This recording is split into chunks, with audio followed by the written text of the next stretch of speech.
Hay un esqueleto en el Museo Hunterian de Londres. No está escondido, no está en una bóveda secreta. Está catalogado, documentado, y cualquiera que visite la colección del Real Colegio de Cirujanos puede verlo. Se trata de los restos de Charles Byrne, conocido como el gigante irlandés, un hombre nacido en 1761 en Littlebridge, Irlanda, que según los registros médicos de la época medía alrededor de 2 metros y 31 centímetros. Su esqueleto fue adquirido por el cirujano John Hunter tras la muerte de Byrne en 1783 y ha permanecido en exhibición durante más de 2 siglos. Charles Byrne es un caso documentado. Hay registros de su vida, de su exhibición pública en Londres, de su muerte a los 22 años y de la controversia que rodeó la adquisición de su cuerpo por Hunter, quien aparentemente sobornó al encargado del funeral para quedarse con el cadáver antes de que pudiera ser enterrado en el mar, como Byrne había deseado. Todo esto es verificable. Todo esto es historia médica aceptada. Pero Charles Byrne no es la anomalía que vamos a explorar hoy. Charles Byrne es el punto de partida. Porque cuando empiezas a buscar registros históricos de personas de estatura extraordinaria anteriores a 1800, lo que encuentras no es un caso aislado. Lo que encuentras es un patrón que aparece en cada continente, en cada cultura, en cada tradición escrita que se conserva. Y lo que resulta genuinamente difícil de explicar es por qué ese patrón parece desvanecerse después de un periodo histórico muy específico. Si este tipo de investigación te resulta tan fascinante como a nosotros, suscríbete al canal, porque lo que vamos a recorrer hoy cruza fronteras geográficas, siglos de historia documental y una pregunta que la narrativa convencional prefiere responder caso por caso, pero que adquiere una dimensión completamente diferente cuando se observa en conjunto. Empecemos por lo que sabemos con certeza. La historia médica moderna tiene documentados numerosos casos de gigantismo, una condición causada generalmente por un exceso de hormona del crecimiento, frecuentemente debido a un adenoma en la glándula pituitaria. La ciencia médica contemporánea comprende bien el mecanismo. Robert Wadlow, nacido en 1918 en Alton, Illinois, alcanzó los 2 metros y 72 centímetros antes de morir en 1940 a los 22 años. Es el ser humano más alto del que existe documentación médica moderna, con fotografías, radiografías y múltiples mediciones verificadas. Su caso es atribuido a hiperplasia de la glándula pituitaria. La explicación médica convencional para estos casos es clara. Se trata de anomalías endocrinas individuales. Ocurren en todas las épocas, en todas las poblaciones, con una frecuencia estadísticamente baja pero constante. No hay misterio, no hay patrón. Son accidentes biológicos, y hasta aquí la explicación resulta satisfactoria. El problema comienza cuando abres los archivos históricos anteriores a 1800 y encuentras no solo casos individuales, sino una recurrencia que la mera estadística endocrina no explica cómodamente. Porque no estamos hablando de un gigante aquí y otro allá. Estamos hablando de registros sistemáticos en culturas que no tenían contacto entre sí, describiendo no solo individuos, sino grupos. Vayamos a los documentos. En 1520, Antonio Pigafetta, el cronista italiano que acompañó la expedición de Fernando de Magallanes en la primera circunnavegación del globo, escribió su relato del viaje. Este documento existe. Se conservan varias copias manuscritas, incluyendo una en la Biblioteca Ambrosiana de Milán y otra en la Biblioteca Nacional de Francia en París. Pigafetta describe el encuentro de la expedición con los habitantes de la Patagonia, en la costa sur de lo que hoy es Argentina, en el invierno de 1520. Su descripción es explícita. Los describe como hombres de estatura tan grande que los europeos les llegaban a la cintura. La palabra que usó Magallanes para referirse a ellos, según Pigafetta, derivó en el nombre Patagones, y de ahí el nombre Patagonia. La historia convencional tiene una explicación para esto. Los tehuelches, el pueblo indígena que habitaba esa región, eran efectivamente un pueblo de estatura considerable para los estándares europeos del siglo XVI. Estudios antropométricos realizados a partir de restos óseos tehuelches sugieren estaturas promedio de alrededor de 1,80 m, lo cual era notablemente superior al promedio europeo de la época, que se situaba en torno a 1,65 m. La explicación académica sostiene que Pigafetta exageró, como era común en los relatos de viajeros de la época, y que la diferencia de estatura, combinada con las pieles gruesas que vestían los tehuelches y el impacto visual de encontrarse con personas significativamente más altas, produjo una percepción distorsionada. Es una explicación razonable, pero tiene un problema. Pigafetta no fue el único en describir estaturas extraordinarias en la Patagonia. Francis Drake, durante su expedición de 1578, también registró encuentros con personas de gran tamaño en la misma región.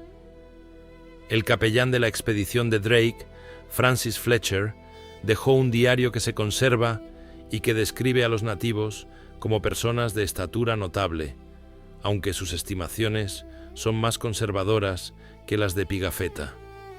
El explorador inglés Anthony Knivet, que estuvo en la región a finales del siglo XVI, también dejó registros similares.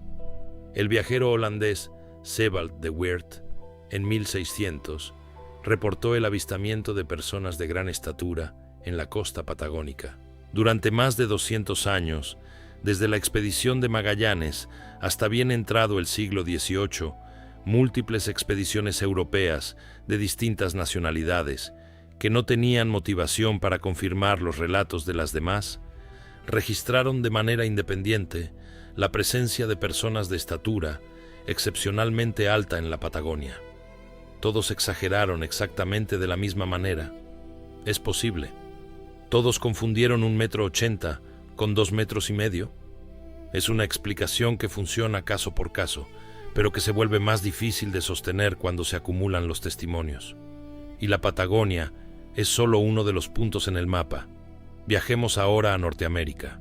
En el siglo XIX, durante la expansión hacia el oeste de los Estados Unidos, se produjo un fenómeno arqueológico que hoy resulta incómodo para la narrativa establecida: la apertura de un número significativo de montículos funerarios, los llamados mounds, construidos por las culturas precolombinas del este y centro de Norteamérica. Estos montículos son reales. Cahokia, cerca de la actual ciudad de San Luis, Missouri, es el sitio más conocido, con el Monk's Mound como la estructura de tierra más grande de América del Norte, con una base de aproximadamente 300 metros por 200 metros y una altura de unos 30 metros. Cahokia es Patrimonio de la Humanidad de la UNESCO desde 1982. Lo que resulta pertinente para nuestra investigación es lo que se encontró dentro de algunos de estos montículos. A lo largo del siglo XIX, los informes anuales del Bureau of Ethnology del Smithsonian Institution, que son documentos públicos disponibles en los archivos del Smithsonian, incluyen múltiples reportes de campo sobre excavaciones de montículos en Ohio, Virginia Occidental, Tennessee, Minnesota y otros estados. Algunos de estos reportes, redactados por los propios agentes del Smithsonian, mencionan el hallazgo de restos óseos de individuos de estatura inusual. El 12º informe anual del Bureau of Ethnology, publicado en 1894 y disponible en los archivos digitales del Smithsonian, contiene descripciones de excavaciones realizadas por Cyrus Thomas y su equipo. En varias de estas excavaciones se mencionan esqueletos de dimensiones superiores al promedio. Los informes son técnicos, no sensacionalistas. Describen las condiciones de los enterramientos, los objetos asociados y las características de los restos. La posición institucional actual del Smithsonian respecto a estos hallazgos es que las mediciones de campo del siglo XIX eran frecuentemente imprecisas, que los huesos pueden expandirse o deformarse con el tiempo dependiendo de las condiciones del suelo, y que lo que se reportó como estaturas excepcionales correspondía probablemente a individuos dentro del rango alto, pero normal de la variación humana, quizás combinados con errores de medición. Es una posición defensible, pero genera una pregunta. Si los hallazgos eran tan ordinarios, ¿por qué los propios investigadores del Smithsonian, personas entrenadas en documentación científica, consideraron que valía la pena mencionarlos como notables en sus informes oficiales? Un arqueólogo profesional no reporta como excepcional un esqueleto de 1,80 m. Lo reporta como excepcional cuando encuentra algo que sale del rango que esperaba. Ahora, crucemos el océano. En la Biblia, que independientemente de las creencias religiosas de cada persona, es un documento histórico cuyo texto se ha preservado con notable consistencia a lo largo de los siglos. Las referencias a personas de estatura gigantesca son numerosas y específicas. El caso más conocido es el de Goliat, descrito en el primer libro de Samuel. El texto masorético, la versión hebrea estándar, da su estatura como 6 codos y 1 palmo, lo que equivaldría a aproximadamente 2,90 m, aunque los manuscritos del Mar Muerto y la Septuaginta, la traducción griega del Antiguo Testamento, dan una cifra menor, 4 codos y 1 palmo, aproximadamente 2 metros. Pero Goliat no es el único. El libro de Números menciona a los Anakim, descritos como personas de gran estatura. El Deuteronomio habla de Og, rey de Basán, cuya cama de hierro, según el texto, medía 9 codos de largo, lo que equivaldría a unos 4 metros. La posición académica convencional sobre estos textos es que son literarios, no históricos en el sentido moderno. Los números son simbólicos, expresan poder y temor, no medidas reales, y esta es una lectura válida y respetable. Pero lo que resulta difícil de pasar por alto es que estas descripciones no aparecen solo en la tradición bíblica, aparecen en la tradición griega, donde los titanes y los gigantes forman parte central de la cosmogonía. Aparecen en la tradición nórdica, con los Jotun, aparecen en las tradiciones orales de los aborígenes australianos, que hablan de los Dooliga y otras figuras de estatura descomunal. Aparecen en las tradiciones orales de múltiples pueblos africanos. Aparecen en la mitología mesoamericana, donde los Kinametsin son descritos como los constructores de Teotihuacán y la pirámide de Cholula. Cada una de estas tradiciones tiene su propio contexto cultural. Cada una puede explicarse individualmente como recurso literario, como exageración, como metáfora. Pero cuando las pones todas juntas, cuando trazas un mapa de todas las culturas del mundo que, de manera independiente, describen seres de estatura muy superior a la normal como parte de un pasado anterior al suyo propio, el patrón resulta cuando menos curioso. Y aquí viene la capa adicional que hace que esta investigación tome un giro inesperado. Regresemos a los registros europeos. En las colecciones de curiosidades que los nobles y académicos europeos mantenían entre los siglos XVI y XVIII, los llamados gabinetes de curiosidades o Wunderkammer, era relativamente común encontrar huesos de gran tamaño atribuidos a gigantes. Muchos de estos huesos fueron posteriormente identificados como pertenecientes a animales extintos, mastodontes, mamuts, rinocerontes lanudos.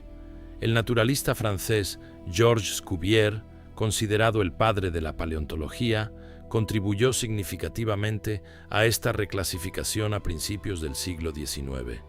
Su trabajo fue riguroso y transformador. Gracias a Cuvier, aprendimos a distinguir huesos humanos de huesos de grandes mamíferos. Pero Cuvier trabajó con los especímenes que tenía disponibles.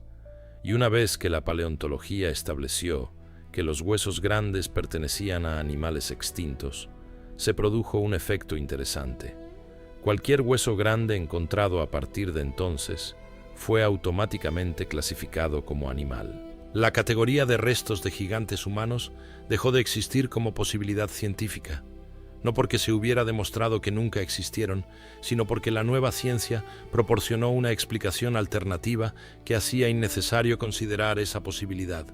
Y esto plantea una pregunta legítima.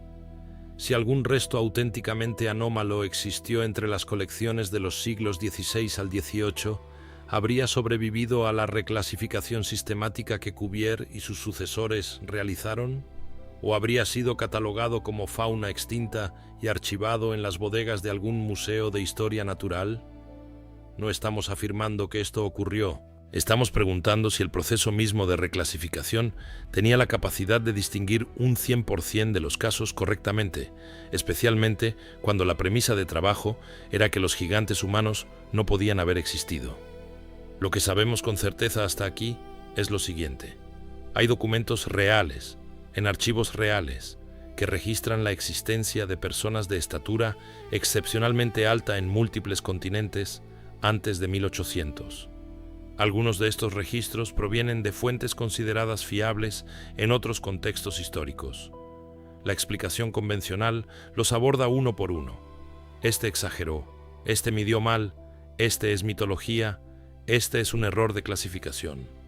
Y cada explicación individual puede ser correcta. Pero la pregunta que este episodio plantea es si la explicación individual es suficiente cuando el fenómeno es global.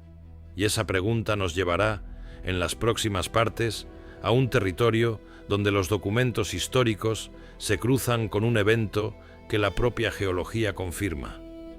Un período de catástrofes naturales entre finales del siglo XVIII y principios del XIX que alteró paisajes, destruyó poblaciones y, según algunos investigadores de historia alternativa, pudo haber borrado mucho más de lo que los libros de texto reconocen. Hemos establecido que los registros de personas de estatura excepcional antes de 1800 no son invención moderna. Están en documentos de archivo, en relatos de expediciones, en informes institucionales y en tradiciones culturales de todos los continentes. La pregunta que dejamos abierta es por qué ese patrón parece diluirse, hasta casi desaparecer, después de un período histórico específico. Pero antes de abordar ese punto, necesitamos profundizar en algo que mencionamos brevemente y que merece un examen mucho más detallado: los hallazgos físicos. Porque una cosa son los relatos escritos, que siempre pueden atribuirse a la exageración o la fantasía, y otra muy distinta son los restos materiales. Viajemos a un lugar concreto.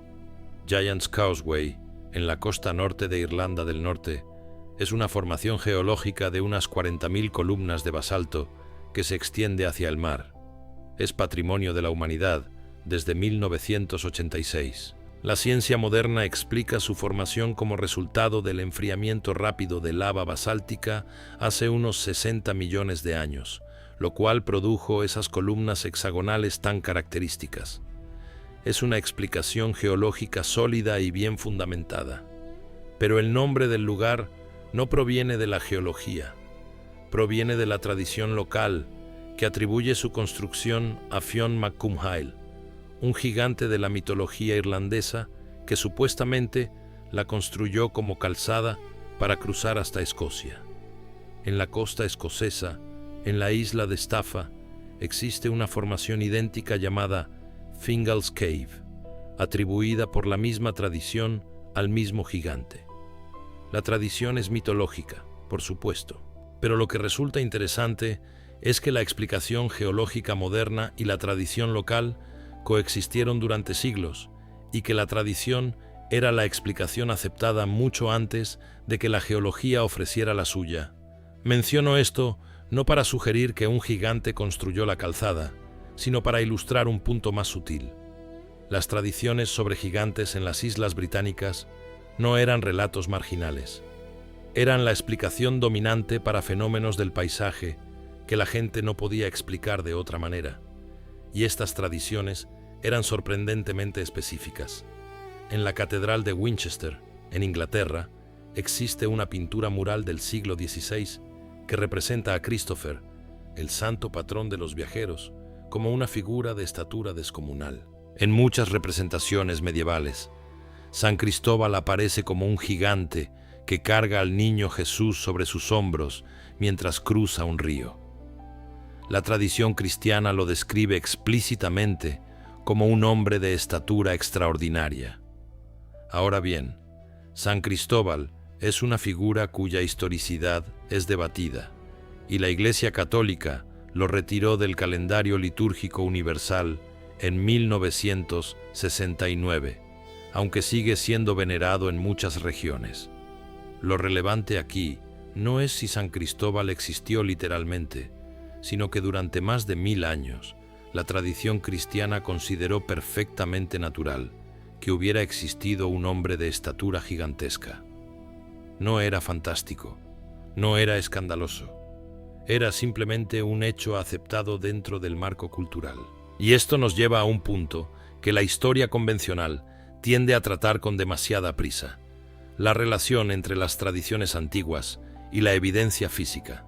En 1692, un hallazgo en la localidad francesa de Chaumont generó una controversia que es relevante para nuestra investigación. Se encontraron huesos de gran tamaño que fueron inicialmente atribuidos a un gigante.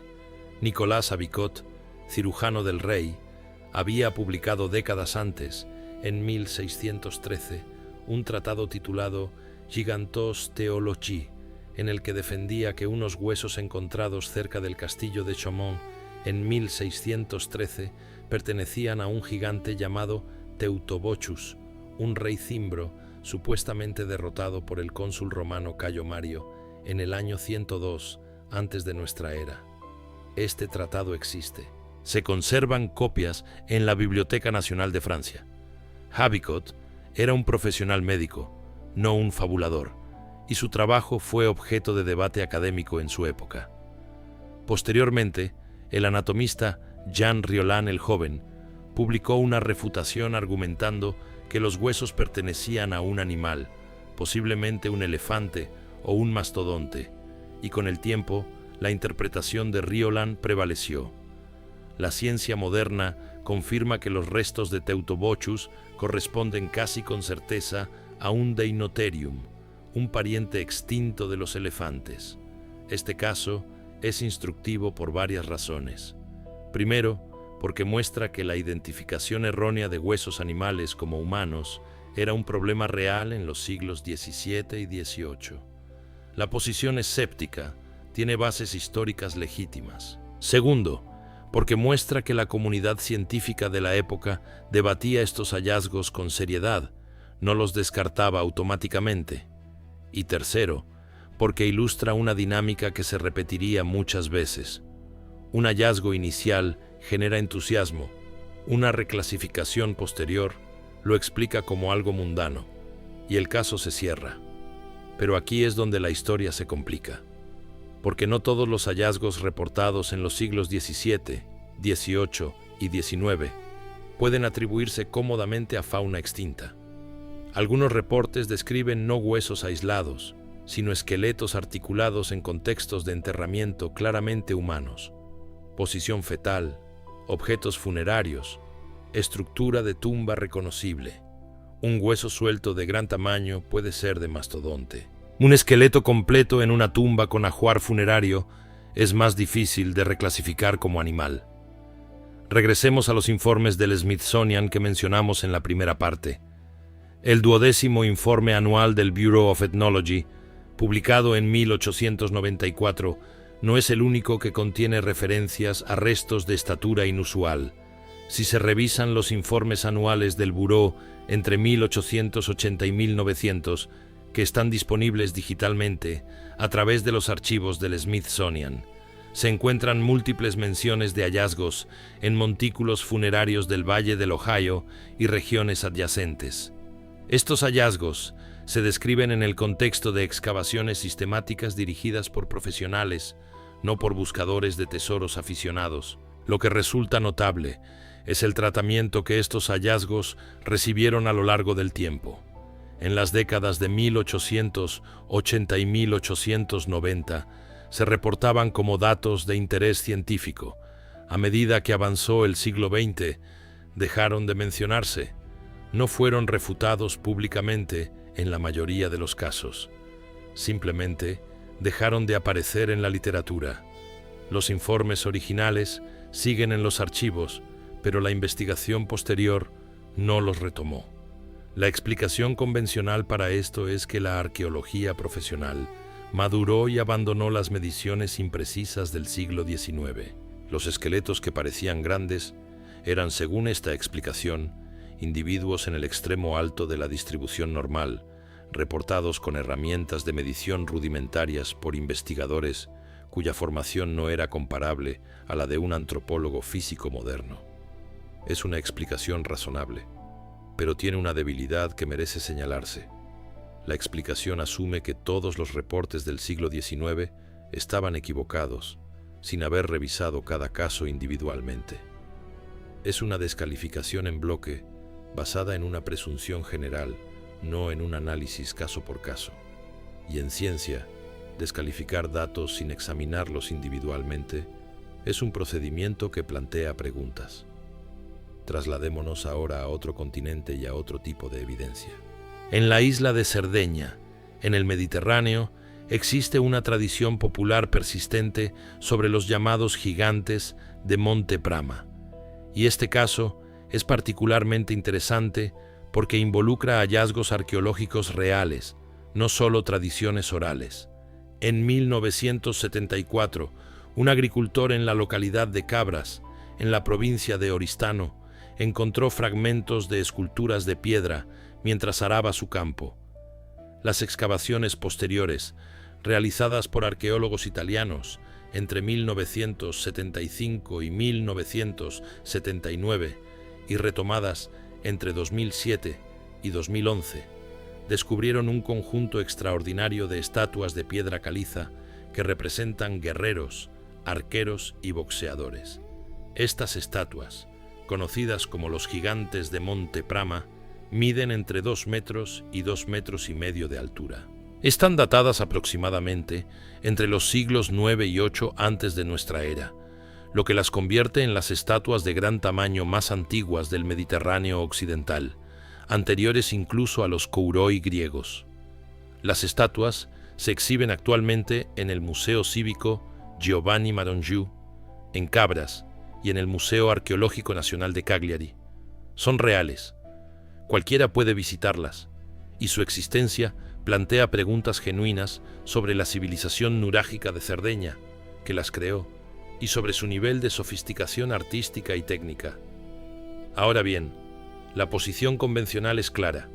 Son estatuas, representaciones artísticas, no evidencia de personas de ese tamaño. Y esta posición es perfectamente válida. Nadie discute que una cultura puede crear estatuas más grandes que las personas reales. Pero la tradición popular sarda, anterior al descubrimiento de las estatuas, ya hablaba de gigantes en la isla. Las tumbas megalíticas de Cerdeña, conocidas como tumbas de los gigantes, reciben ese nombre desde tiempos inmemoriales, mucho antes de que la arqueología moderna las estudiara. Son estructuras funerarias de la cultura nurágica, construidas con grandes bloques de piedra, cuya cámara funeraria tiene dimensiones que superan significativamente lo necesario para enterramientos de personas de estatura normal. La arqueología explica esto como arquitectura ceremonial, diseñada para impresionar, no para acomodar cuerpos gigantescos. Y esta es una explicación razonable. Lo que resulta interesante es la coincidencia. Una tradición oral que habla de gigantes, unas tumbas cuyas dimensiones sugieren cuerpos de gran tamaño y unas estatuas de entre 2 y 2,5 metros que aparecen en el mismo contexto cultural. Cada elemento tiene su explicación individual, pero la convergencia de los tres en un mismo lugar y una misma cultura es, como mínimo, notable. Saltemos ahora al otro lado del mundo. En Australia, las tradiciones aborígenes incluyen relatos sobre seres de gran tamaño en un pasado remoto. Pero más allá de las tradiciones orales, hay un elemento físico que merece atención: las pisadas fósiles. En 2006, un estudio publicado en el Journal of Human Evolution por Steve Webb, investigador de la Universidad Bond en Queensland, documentó un conjunto de pisadas humanas fosilizadas en el sitio de Mungo, en Nueva Gales del Sur. Este sitio, que forma parte del área de los lagos Willandra, es Patrimonio de la Humanidad de la UNESCO desde 1981.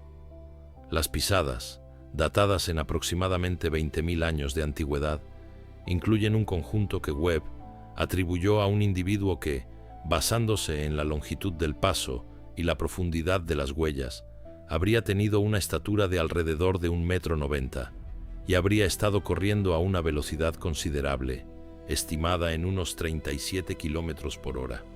1,90 m no es una estatura gigantesca en términos modernos, pero en el contexto de poblaciones aborígenes de hace 20.000 años, cuya estatura promedio era significativamente menor, resulta notable.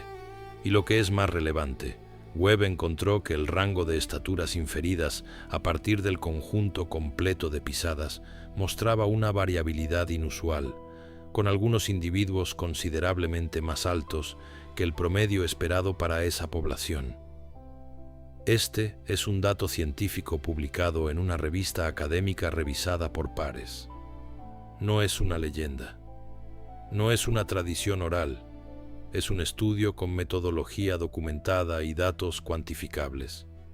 Y aquí es donde comenzamos a aproximarnos al núcleo de la pregunta que da título a este episodio. Porque lo que tenemos, cuando reunimos toda la evidencia que hemos presentado hasta ahora, es lo siguiente: registros escritos de múltiples expediciones europeas, documentando personas de gran estatura en Sudamérica, informes arqueológicos del Smithsonian, reportando esqueletos de dimensiones inusuales en Norteamérica, tradiciones bíblicas, griegas, nórdicas, mesoamericanas, africanas y australianas, que hablan de seres de gran tamaño en un pasado remoto. Hallazgos arqueológicos en Cerdeña, que combinan estatuas de gran tamaño, tumbas de dimensiones sobredimensionadas y tradiciones orales sobre gigantes. Pisadas fosilizadas en Australia, que sugieren individuos de estatura superior al promedio esperado. Ninguno de estos elementos, por sí solo, constituye prueba de que existió una población de seres humanos de 3 metros de altura en cada continente. La cautela científica exige examinar cada caso en su contexto y con sus propias limitaciones.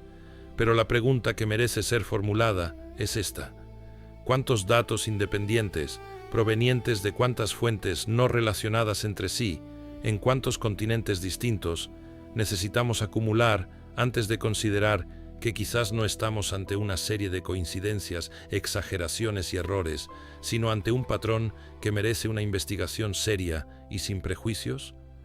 La historia convencional responde que cada caso tiene su explicación individual y que el patrón es ilusorio, un producto de nuestra tendencia a buscar conexiones donde no las hay. Y esa respuesta merece respeto. Pero la historia alternativa formula una contrapropuesta que, coincidas o no con ella, tiene el mérito de intentar dar cuenta del conjunto y no solo de las partes. La posibilidad de que en un pasado anterior al período catastrófico que marcó la transición entre los siglos XVIII y XIX, la diversidad biológica humana fuera mayor de lo que actualmente reconocemos, que entre esa diversidad existieran poblaciones, no solo individuos aislados, cuya estatura superaba significativamente lo que hoy consideramos el rango normal, y que los eventos que reconfiguraron el paisaje humano y geológico del planeta entre aproximadamente 1780 y 1850 contribuyeran a la desaparición de esas poblaciones, junto con otros elementos de un mundo anterior que apenas estamos comenzando a entrever. Es una hipótesis, no es un hecho demostrado, pero en la próxima parte vamos a examinar precisamente esos eventos catastróficos, porque están documentados, son verificables y su escala es mucho mayor de lo que la mayoría de la gente imagina. Y cuando los superponemos al mapa de desaparición de los registros de gigantes, la correlación temporal resulta, como mínimo, difícil de ignorar. Antes de continuar, quiero ser claro sobre algo. Este canal no afirma que existieron humanos de 3 metros como hecho probado. Lo que afirmamos es que los documentos históricos contienen registros que merecen más atención de la que reciben, que las explicaciones convencionales funcionan caso por caso, pero no abordan satisfactoriamente el patrón global, y que hay preguntas legítimas que la comunidad académica ha preferido no formular en voz alta. Nuestro trabajo es presentar los datos. Tu trabajo es evaluarlos. Hemos recorrido los registros. Hemos visto que los documentos históricos de múltiples continentes contienen referencias a personas de estatura excepcional antes de 1800. Hemos examinado las explicaciones convencionales y hemos señalado dónde funcionan y dónde dejan preguntas abiertas. Ahora necesitamos abordar la segunda parte del título de este episodio, lo que ocurrió después. Porque si el patrón que hemos descrito es real, si efectivamente había una presencia más frecuente de individuos o poblaciones de estatura extraordinaria antes de un cierto periodo, entonces algo tuvo que cambiar, y ese algo tiene que ser identificable. Aquí es donde la investigación toma un giro que muchos no esperan, porque lo que vamos a examinar ahora no pertenece a la historia alternativa, pertenece a la historia convencional, a la geología documentada y a registros climáticos verificables. Lo que ocurrió entre finales del siglo XVIII y la primera mitad del siglo XIX es un hecho científico. Lo que está en disputa no es si ocurrió, sino cuáles fueron sus consecuencias reales y qué tan profundamente afectó a las poblaciones humanas del planeta. Empecemos por un dato que puedes verificar en cualquier base de datos climática seria. En 1815, el volcán Tambora, en la isla de Sumbawa, en lo que hoy es Indonesia, entró en erupción. No fue una erupción cualquiera. Fue la erupción volcánica más potente registrada en la historia humana documentada, clasificada como un 7 en el índice de explosividad volcánica, una escala que va del 0 al 8. Para ponerlo en contexto, la erupción del Vesubio, que destruyó Pompeya en el año 79, fue un 5.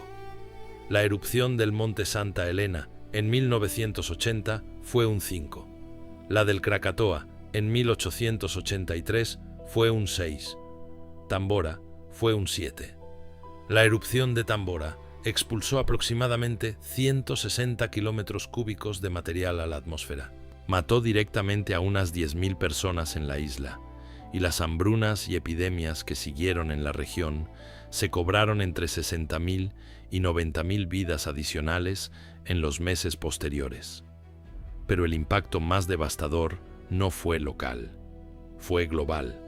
Las partículas de dióxido de azufre inyectadas en la estratosfera por la erupción crearon una capa de aerosol que redujo la cantidad de radiación solar que llegaba a la superficie de la Tierra. El resultado fue el llamado Año sin Verano de 1816.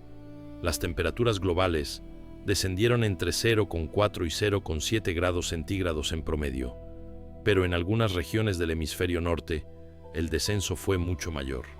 En junio de 1816 cayeron nevadas en Nueva Inglaterra y en el este de Canadá. Las cosechas fracasaron en Europa y Norteamérica. En Suiza, la escasez de alimentos fue tan severa que el gobierno declaró emergencia nacional. En Irlanda, una hambruna provocada por las malas cosechas fue seguida por una epidemia de tifus que mató a decenas de miles de personas. En China, las cosechas de arroz fracasaron en la provincia de Yunnan, causando hambruna generalizada. Todo esto está documentado.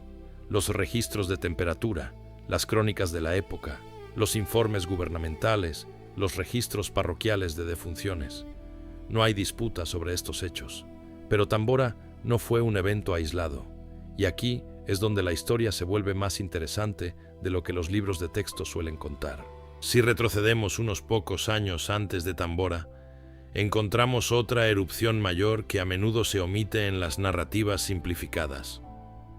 En 1809, un volcán cuya ubicación exacta sigue sin ser identificada con certeza, produjo una erupción significativa que dejó una señal clara en los registros de núcleos de hielo de Groenlandia y la Antártida. Los científicos la llaman la erupción desconocida de 1809. Los núcleos de hielo, que son cilindros extraídos de los glaciares y que contienen capas anuales de nieve comprimida con las impurezas atmosféricas de cada año, muestran un pico de sulfatos en las capas correspondientes a 1809, que indica una erupción de magnitud considerable, probablemente un 6 en el índice de explosividad volcánica. Un estudio publicado en 2014 en la revista Geophysical Research Letters por un equipo liderado por Álvaro Guevara Murúa de la Universidad de Bristol utilizó registros históricos de observaciones atmosféricas en Sudamérica para sugerir que el volcán responsable podría haber estado en la región ecuatorial, posiblemente en la actual Colombia o Ecuador. Pero la identificación definitiva no se ha logrado. Lo que sí se sabe es que el enfriamiento producido por la erupción de 1809 se combinó con el enfriamiento posterior de Tambora en 1815, creando un periodo de más de una década de temperaturas anormalmente bajas a nivel global. Y el contexto volcánico no termina ahí. En 1783, el sistema volcánico de Laki en Islandia produjo una erupción fisural que duró 8 meses, desde junio de 1783 hasta febrero de 1784. No fue una erupción explosiva como Tambora, fue una erupción efusiva, con enormes cantidades de lava fluyendo desde una fisura de 25 kilómetros de longitud. Pero lo que hizo a Laki devastadora no fue la lava, sino los gases. Se estima que la erupción liberó aproximadamente 120 millones de toneladas de dióxido de azufre en la atmósfera, junto con cantidades significativas de ácido fluorhídrico. Los efectos fueron catastróficos. En Islandia, la neblina tóxica conocida como Moduhardindin, la niebla de las dificultades, envenenó los pastos. El ganado murió masivamente por fluorosis, una intoxicación por flúor que destruye los huesos y los dientes. Aproximadamente el 60% del ganado islandés pereció, seguido por la muerte de alrededor del 25% de la población humana de la isla, unas 10.000 personas, principalmente por hambruna. Pero los efectos de Laki no se limitaron a Islandia. La neblina de dióxido de azufre se extendió por Europa durante el verano de 1783. Benjamin Franklin, que en ese momento se encontraba en París como embajador de los Estados Unidos, escribió sobre la neblina persistente que cubría el cielo y redujo las temperaturas. Su observación, publicada en 1784 en las Transactions of the American Philosophical Society, es uno de los primeros registros de un científico relacionando una erupción volcánica con efectos climáticos a distancia. Los registros parroquiales de Inglaterra muestran un aumento significativo de la mortalidad en el verano de 1783, que el historiador John Grattan de la Universidad de Aberystwyth ha atribuido directamente a la contaminación atmosférica proveniente de Laki en un estudio publicado en 1998.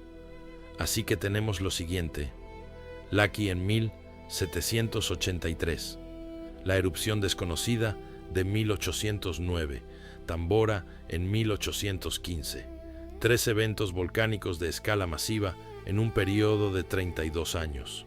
Y si ampliamos la ventana, encontramos más actividad sísmica y volcánica significativa en el mismo periodo general. El terremoto de Lisboa de 1755 destruyó una de las ciudades más grandes y prósperas de Europa. Con una magnitud estimada entre 8.5 y 9 en la escala actual, el terremoto fue seguido por un tsunami que devastó la costa portuguesa y por incendios que ardieron durante días. Se estima que entre 30.000 y 60.000 personas murieron. El terremoto de Lisboa tuvo un impacto cultural y filosófico enorme, sacudió la fe en un orden divino benevolente y contribuyó al pensamiento de la Ilustración. Voltaire escribió su famoso poema sobre el desastre. Kant publicó 3 textos sobre el terremoto, contribuyendo a los inicios de la sismología. En 1811 y 1812, la zona de Nueva Madrid, en el valle central del Mississippi, en los Estados Unidos, fue sacudida por una serie de terremotos que se encuentran entre los más potentes registrados en Norteamérica.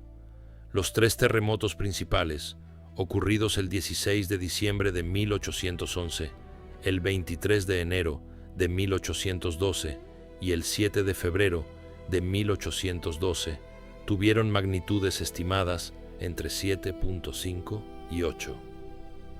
El río Mississippi fluyó temporalmente en dirección contraria. Se formó el lago Real Foot en Tennessee como resultado directo de la actividad sísmica. Las sacudidas fueron sentidas a más de 1.500 kilómetros de distancia en ciudades como Washington, D.C. y Charleston. Lo que estamos describiendo es un periodo de aproximadamente 60 años, desde 1755 hasta 1816, en el que el planeta experimentó una concentración extraordinaria de eventos geológicos y climáticos de gran escala. No es conspiración, es geología, es climatología, es historia documentada con fechas, lugares y cifras verificables. La pregunta que la historia convencional responde es: ¿qué efecto tuvieron estos eventos en las sociedades humanas? Y la respuesta documentada incluye hambrunas, epidemias, migraciones forzosas, colapsos agrícolas y mortalidad masiva. El periodo entre 1780 y 1850 fue uno de los más turbulentos de la historia humana reciente, y los factores ambientales contribuyeron significativamente a esa turbulencia. Pero hay una pregunta que la historia convencional no formula y que la historia alternativa sí plantea. Si estos eventos catastróficos afectaron de manera desproporcionada a las poblaciones más vulnerables, a las que dependían de ecosistemas frágiles, a las que habitaban zonas costeras o valles inundables, a las que no tenían la infraestructura de las grandes naciones europeas para absorber el impacto, ¿es posible que algunas poblaciones desaparecieran por completo sin dejar un registro escrito de su desaparición? Formulemos la pregunta con más precisión. Los tehuelches de la Patagonia, aquellas personas que múltiples expediciones europeas describieron como excepcionalmente altas, sufrieron un declive demográfico severo a lo largo de los siglos XVIII y XIX. Para el siglo XX, su población se había reducido drásticamente. Las causas documentadas incluyen enfermedades introducidas por los europeos, conflictos con los colonizadores y la campaña militar conocida como la Conquista del Desierto, liderada por Julio Argentino Roca en la década de 1870. Todo esto es historia documentada, pero la pregunta que surge es: ¿cuánto sabemos realmente sobre la demografía de los tehuelches antes del contacto europeo sostenido? ¿Cuántos eran? ¿Cuál era su distribución geográfica real? ¿Cuál era el rango completo de su variabilidad física? La respuesta honesta es que lo sabemos de forma muy limitada, porque la mayor parte de la información que tenemos proviene de observadores europeos cuyo contacto fue intermitente, cuyas mediciones eran imprecisas y cuyas descripciones estaban filtradas por sus propios marcos culturales. Y lo que es cierto para los tehuelches es cierto para muchas otras poblaciones del mundo que existían antes de 1800 y que fueron diezmadas o eliminadas por la combinación de desastres naturales, enfermedades y colonización durante el siglo XIX.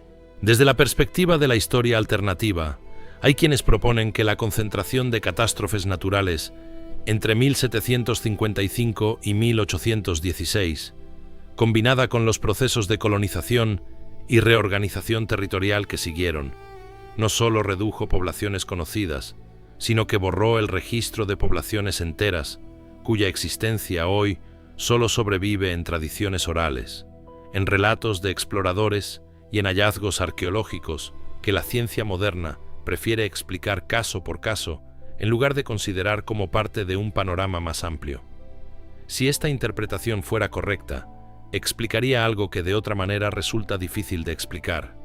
¿Por qué los relatos de personas de estatura excepcional son tan abundantes antes de 1800 y tan escasos después? No porque esas personas nunca existieran, sino porque las condiciones que permitían su existencia, sean cuales fueren esas condiciones, desaparecieron junto con los ecosistemas y las estructuras sociales que los eventos catastróficos de la transición entre los siglos XVIII y XIX destruyeron.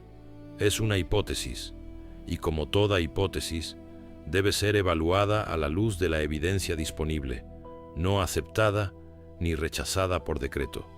Lo que sabemos con certeza es que el periodo entre 1755 y 1816 fue catastróficamente activo en términos geológicos y climáticos.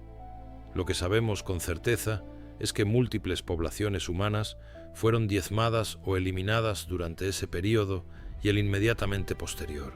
Lo que sabemos con certeza es que los registros de personas de estatura excepcional son significativamente más frecuentes antes de ese periodo que después.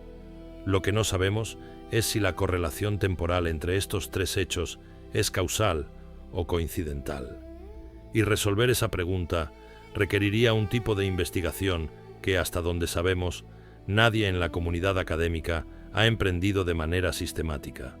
En la próxima parte vamos a examinar un último conjunto de evidencias que añade una dimensión adicional a todo lo que hemos explorado. Vamos a mirar lo que quedó después del lodo, porque cuando los investigadores de historia alternativa hablan de el lodo, no hablan en metáfora. Hablan de algo que puedes ver con tus propios ojos en ciudades de todo el mundo. Edificios cuyos primeros pisos están enterrados bajo el nivel actual de la calle. Y la explicación oficial para ese fenómeno es más frágil de lo que podrías imaginar. Si viajas a Portland, Oregón, y te adentras en lo que hoy se conoce como los Shanghai Tunnels o túneles de Portland, encontrarás algo que cuesta asimilar la primera vez que lo ves. Debajo de las calles actuales de la ciudad existe una red de pasajes subterráneos que conectaban los sótanos de edificios del siglo XIX entre sí y con el área del puerto. Estos túneles son reales. Puedes visitarlos. Se ofrecen recorridos turísticos. La explicación histórica convencional es que se usaban para transportar mercancías desde los barcos hasta los negocios del centro sin tener que lidiar con el tráfico de superficie, y que en algunos casos se utilizaron para el secuestro de hombres que eran forzados a trabajar en barcos, una práctica conocida como Shanghaiing, de donde viene el nombre popular. Esa explicación funciona para el uso de los túneles, pero no responde una pregunta más básica. ¿Por qué los sótanos de los edificios de Portland están tan profundos? Si observas las fachadas de muchos edificios históricos del centro de Portland, y esto es algo que cualquiera puede verificar caminando por el Old Town de la ciudad, notarás que lo que hoy funciona como planta baja no siempre fue la planta baja original. En algunos casos, lo que era el primer piso del edificio cuando se construyó está ahora parcialmente o completamente por debajo del nivel de la calle. Las ventanas que hoy están al nivel del suelo tienen proporciones y acabados que sugieren que originalmente estaban a una altura mayor. Los accesos que hoy llevan a sótanos tienen marcos y ornamentación que normalmente se reservan para entradas principales. Portland no es un caso único, es uno entre decenas.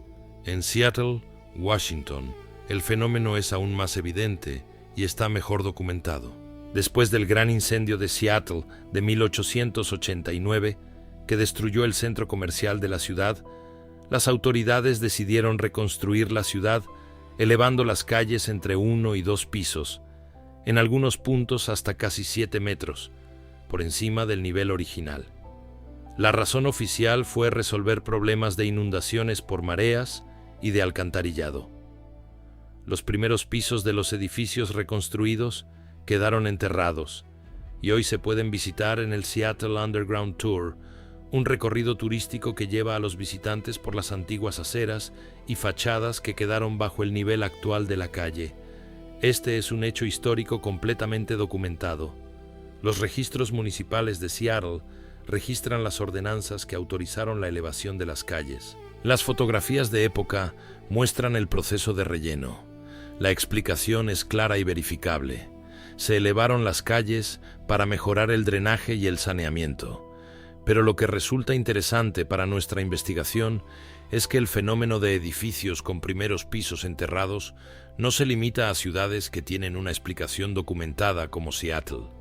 Aparece en ciudades de todo el mundo donde no existe tal documentación, o donde la documentación disponible no ofrece una explicación satisfactoria. Viajemos a Rusia. En San Petersburgo, una de las ciudades más espléndidas de Europa, fundada por Pedro el Grande en 1703, numerosos edificios del centro histórico presentan lo que los investigadores de historia alternativa llaman primer piso enterrado. Si caminas por el Nevsky Prospect o por las calles adyacentes al Hermitage, verás edificios cuyas ventanas del nivel más bajo están parcial o completamente por debajo del nivel de la acera. En algunos casos, se puede ver que lo que hoy funciona como sótano o semisótano tiene la misma ornamentación, los mismos marcos de ventana, las mismas proporciones arquitectónicas que los pisos superiores, lo que sugiere que originalmente estaba diseñado como planta baja habitable, no como cimiento enterrado. La explicación convencional para San Petersburgo involucra la acumulación gradual de sedimentos y la elevación progresiva del nivel de las calles a lo largo de los siglos XVIII y XIX, combinadas con las inundaciones periódicas del río Neva, que depositan material aluvial que eleva el terreno circundante. San Petersburgo está construida sobre un delta y sufre inundaciones regularmente. La inundación de 1824, descrita por Alexander Pushkin en su poema El jinete de bronce, fue particularmente devastadora, con el agua alcanzando más de 4 metros por encima del nivel normal en algunas zonas. Es una explicación geológicamente coherente. El terreno se eleva por acumulación de sedimentos. Las calles se repavimentan a niveles cada vez más altos y los pisos inferiores van quedando progresivamente enterrados. No hay misterio, solo sedimentología urbana. Pero la misma pregunta que planteamos con Portland vuelve a surgir. ¿Es la magnitud de lo observado consistente con la explicación propuesta? Porque en San Petersburgo no estamos hablando de unos pocos centímetros de acumulación. En algunos edificios del centro histórico, la diferencia entre el nivel original del primer piso y el nivel actual de la calle supera el 1,5 metros, y en casos puntuales se acerca a los 2 metros. Para una ciudad fundada en 1703, eso implicaría una tasa de acumulación de sedimentos notablemente alta, incluso teniendo en cuenta las inundaciones periódicas del Neva. Y San Petersburgo tampoco está sola en esto. En Praga, la capital checa, el fenómeno es visible en el barrio de Josefov, el antiguo gueto judío.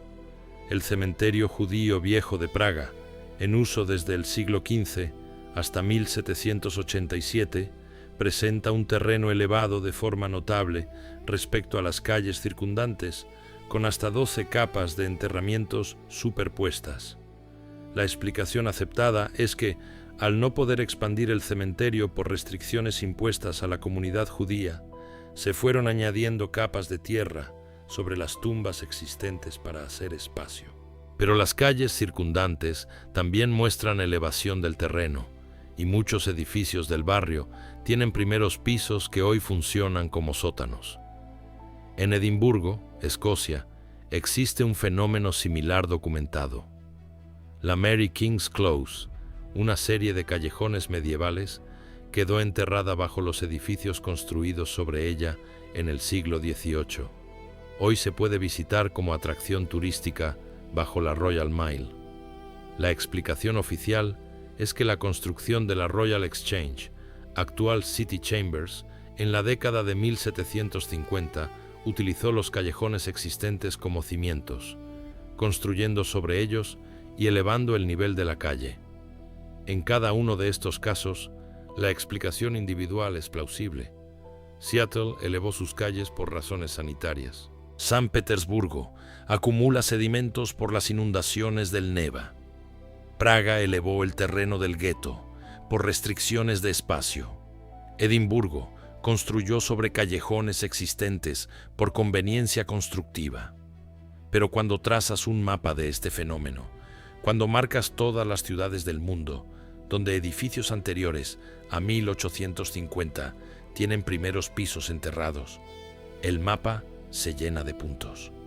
Y no se llena solo en ciudades costeras o fluviales, donde la acumulación de sedimentos tiene una explicación natural obvia. Se llena también en ciudades del interior, en ciudades sobre terreno elevado, en ciudades donde la explicación sedimentaria no se aplica con la misma facilidad. En la Ciudad de México, la Catedral Metropolitana, cuya construcción comenzó en 1573 y se completó en 1813, se ha hundido significativamente desde su construcción original. El hundimiento de la Ciudad de México es un fenómeno bien documentado, causado por la extracción de agua del acuífero subterráneo sobre el que está construida la ciudad, que a su vez está sobre el antiguo lecho del lago de Texcoco. El suelo arcilloso se comprime a medida que se extrae agua y toda la ciudad se hunde gradualmente. La Catedral Metropolitana ha requerido trabajos de estabilización continuos desde el siglo XX, pero la Ciudad de México no extraía agua de su acuífero a escala industrial antes de 1800. La extracción masiva comenzó en el siglo XIX y se intensificó en el XX.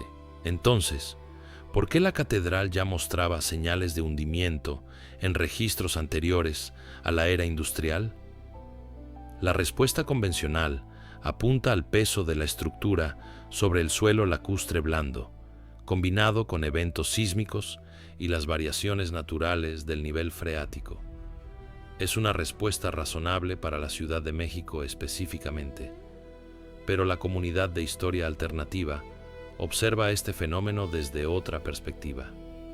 Lo que ven no es un conjunto de casos individuales con explicaciones individuales, sino un fenómeno global que apunta hacia un evento o serie de eventos que depositaron una cantidad significativa de material, lodo, sedimento, escombros sobre las ciudades del mundo en un periodo relativamente breve. Y conectan este fenómeno con las catástrofes documentadas que examinamos en la parte anterior, las erupciones volcánicas, los terremotos, los tsunamis y las alteraciones climáticas del período 1755 a 1816. Desde esta perspectiva, lo que llaman el lodo no es una metáfora. Es una referencia literal a la capa de material que, según proponen, cubrió parcialmente edificios y estructuras existentes durante ese periodo catastrófico y que las sociedades posteriores integraron en el paisaje urbano simplemente elevando el nivel de las calles y convirtiendo los primeros pisos en sótanos. Es una hipótesis provocadora. ¿Es correcta? No lo sabemos. Lo que sí podemos hacer es examinar qué evidencia la apoyaría y qué evidencia la contradice. A su favor está la observación empírica de que el fenómeno de los primeros pisos enterrados es extraordinariamente generalizado, mucho más de lo que las explicaciones caso por caso sugieren cuando se presentan aisladamente. También está a su favor la coincidencia temporal. La gran mayoría de los edificios afectados son anteriores a 1850 y la mayoría de las elevaciones de calle documentadas ocurrieron en el siglo XIX. En su contra está el hecho de que cada ciudad tiene sus propias condiciones geológicas, hidrológicas y urbanísticas que pueden explicar el fenómeno localmente sin necesidad de recurrir a un evento global. Seattle tenía problemas de drenaje, San Petersburgo se inunda, Praga tenía restricciones de espacio, la Ciudad de México está sobre un lago desecado. Las explicaciones locales son reales y documentadas, pero hay un aspecto del fenómeno que ninguna explicación local resuelve satisfactoriamente, y es la consistencia arquitectónica de los pisos enterrados. Si los primeros pisos de estos edificios fueran simples cimientos, diseñados desde el principio para estar bajo tierra, esperaríamos ver una calidad de acabado inferior, menos ornamentación, materiales más burdos, ausencia de ventanas o ventanas pequeñas diseñadas solo para ventilación. Eso es lo que vemos en los cimientos reales de los edificios, las partes que genuinamente se diseñaron para estar bajo tierra. Pero en muchos de los casos que los investigadores de historia alternativa documentan, lo que se encuentra bajo el nivel actual de la calle son pisos con ventanas proporcionadas, marcos decorados, accesos con escalinatas que ahora bajan en lugar de subir, y acabados equivalentes a los de los pisos superiores. Esto sugiere que esos pisos fueron diseñados para estar al nivel de la calle o por encima de ella, no por debajo. La explicación convencional para esto es que las calles se elevaron después de la construcción, lo cual convirtió plantas bajas en sótanos. Y en los casos documentados como Seattle, sabemos que esto es exactamente lo que ocurrió. La pregunta es si la misma explicación, generalizada a escala global sin documentación específica para cada ciudad, es suficiente. Permíteme ofrecer un ejemplo específico que cualquiera puede verificar. En Omaha, Nebraska, en el centro de los Estados Unidos, lejos de cualquier costa, lejos de cualquier río importante que pudiera causar inundaciones significativas, existen edificios del siglo XIX cuyas fachadas muestran evidencia de primeros pisos enterrados. Los arcos de las ventanas, de lo que hoy son sótanos, tienen la misma ornamentación que las ventanas de los pisos superiores. Las entradas originales, ahora por debajo del nivel de la acera, tienen marcos decorados y proporciones de puerta principal. Omaha no tiene la excusa de Seattle de problemas con las mareas. No tiene la excusa de San Petersburgo de inundaciones fluviales cíclicas. No está sobre un lago desecado como la Ciudad de México. Está en las grandes llanuras, sobre terreno relativamente estable. ¿Por qué los primeros pisos de edificios del siglo XIX en Omaha están enterrados?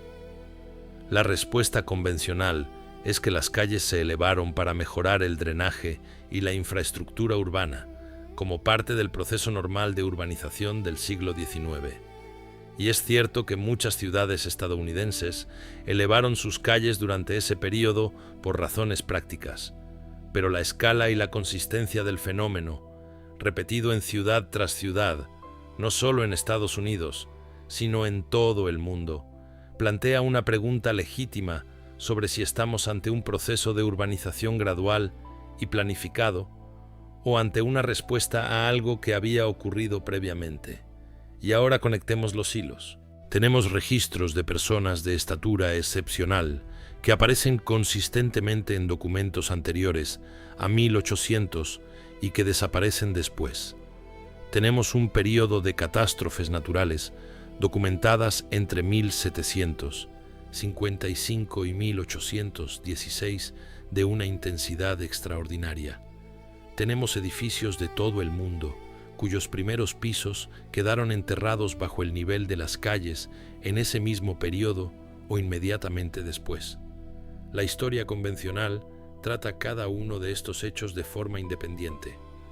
Los gigantes son exageraciones o anomalías médicas. Las catástrofes son eventos naturales sin conexión entre sí, más allá de la coincidencia temporal. Los pisos enterrados son resultado de procesos urbanísticos locales bien entendidos. La historia alternativa propone una lectura diferente. Propone que estos tres fenómenos están conectados, que un evento o serie de eventos catastróficos de escala global alteró profundamente la superficie del planeta, depositando capas de material sobre las ciudades existentes, destruyendo ecosistemas y poblaciones, y creando las condiciones para una reorganización de la historia humana en la que ciertos hechos del mundo anterior fueron olvidados, reclasificados o deliberadamente omitidos. No estamos afirmando que esta lectura sea correcta. Estamos afirmando que los datos sobre los que se construye son reales. Los documentos sobre gigantes existen. Las catástrofes ocurrieron. Los pisos enterrados son visibles. Lo que está en disputa no son los datos, sino la interpretación. Lo que sabemos con certeza es que el mundo posterior a 1816 fue sustancialmente diferente del mundo anterior a 1755. Lo que no sabemos, y lo que merece más investigación de la que recibe, es cuánto de lo que se perdió en esa transición fue registrado, cuánto fue olvidado y cuánto fue activamente descartado por las instituciones que escribieron la historia que hoy leemos como verdad establecida. Y con eso, con esa pregunta abierta, nos queda una última cosa por examinar. Porque hay un fenómeno del siglo XIX que conecta todo lo que hemos visto: las ferias mundiales. Esos eventos extraordinarios donde aparecieron, supuestamente de la noche a la mañana, edificios de una complejidad y una belleza que siguen generando preguntas hoy. Edificios que fueron demolidos casi inmediatamente después de su uso. Edificios que, según la comunidad de historia alternativa, no fueron construidos para las ferias, sino que ya estaban ahí antes. Pero esa es una historia que merece su propio episodio. Lo que queda por hacer ahora es algo que considero más importante que cualquier respuesta: formular las preguntas correctas. Lo que sabemos con certeza es que documentos de múltiples continentes, anteriores a 1800, registran la presencia de personas de estatura excepcional con una frecuencia que supera lo que la estadística médica de anomalías endocrinas predeciría. Lo que sabemos con certeza es que el período entre 1755 y 1816 concentró una cantidad extraordinaria de catástrofes naturales documentadas que alteraron poblaciones, ecosistemas y paisajes a escala global. Lo que sabemos con certeza es que edificios anteriores a 1850 en ciudades de todo el mundo muestran evidencia de primeros pisos que fueron diseñados para estar sobre el nivel del suelo y que hoy están enterrados. Lo que la explicación convencional no resuelve satisfactoriamente es por qué el patrón de registros de personas de estatura excepcional desaparece precisamente después del período catastrófico. No resuelve por qué la magnitud del fenómeno de pisos enterrados es tan consistente a escala global. Y no resuelve por qué estos temas, individualmente bien documentados, nunca se estudian en conjunto. Lo que propone la historia alternativa es que estos fenómenos están conectados por un evento de reorganización a escala planetaria, lo que algunos llaman el reseteo, que borró o alteró registros, destruyó poblaciones y ecosistemas, y reconfiguró la narrativa histórica de una manera que oscurece lo que existía antes. Y lo que cada uno de ustedes debe decidir es qué explicación les resulta más coherente con la evidencia, no con lo que les han dicho, con la evidencia, porque la evidencia está ahí. Los mapas están en las bibliotecas, los informes están en los archivos del Smithsonian, los volcanes están en los registros geológicos, los edificios están en las calles de vuestras ciudades, y las preguntas están esperando a que alguien tenga la curiosidad de formularlas en voz alta. Si este episodio te ha hecho pensar, si te ha llevado a querer verificar por ti mismo algo de lo que hemos dicho, entonces hemos cumplido nuestro propósito. No queremos que nos creas, queremos que investigues. Suscríbete si quieres seguir explorando estas preguntas con nosotros. Deja un comentario con lo que piensas, con lo que has visto en tu propia ciudad, con los datos que tú has encontrado. Porque esta investigación no la hacemos solos, la hacemos juntos. La próxima vez que camines por el centro histórico de tu ciudad, mira hacia abajo. Mira las ventanas que están al nivel de la acera o por debajo de ella. Mira las escaleras que bajan donde deberían subir. Y pregúntate qué había ahí antes de que el nivel de la calle fuera el que es hoy. La respuesta que encuentres podría cambiar la forma en que ves todo lo demás.